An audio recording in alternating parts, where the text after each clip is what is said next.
Hello guys, I'm back again. So today I'm not wearing any specs because I had a long day and I was just about to go and practice a couple of eye exercises. So I just thought of like sharing these eye exercises with you. It's so very important that we have some kind of eye care routine. So without any further ado, let's get started. So first exercise in the sequence would be simple blinking. So bring your eyeballs in the center and then start blinking. Be aware of the process of blinking. This way you will be able to release the muscle tension from your eyeballs and your eye muscles. Second exercise in the sequence is going to be look up and start blinking. So again, be aware of the process of blinking, register it. So what happens when we work in the front of the desktop, we tend to build up a lot of muscle tension in our eye muscles. So again, with blinking, you will be able to release this muscle tension.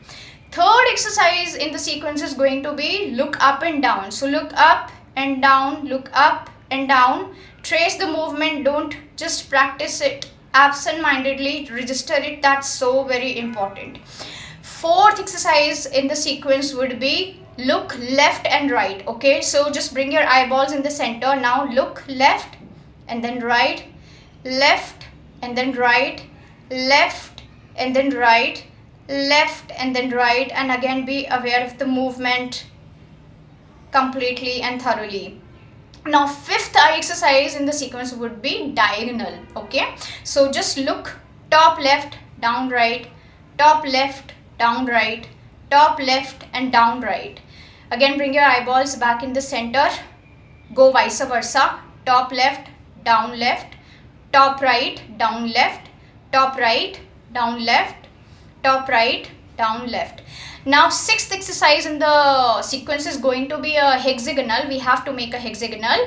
A hexagonal is a geometric figure that has 8 sides in it. How we practice this one? So just bring your eyeballs back in the center, look top left, then top right, then right, down right, then down left, and then top left, and then top. So practice it clockwise and anti-clockwise. I will be sharing a couple of handy eye care tips also.